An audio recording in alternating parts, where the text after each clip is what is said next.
لگوندê sapneya Mûşê edeteke hevkariyê li ser xwe sekiniye. Li gund gava ku berf bibarê yekser ciwan û xortên gund radibin serpiyan û serbanê cîranan ji berfê paqij dikin.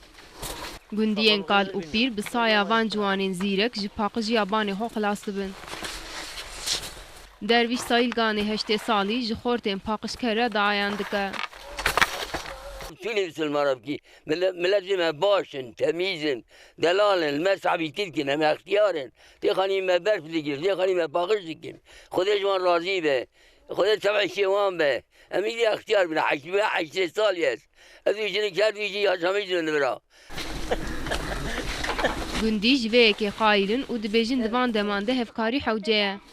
Em ji hevdûra yardım dikin, tişin jalî hevdû. Em cînar tên jaliyê me, em tişin jalî cînara xanî ku erin temîzkirin, em tişin temîz dikin.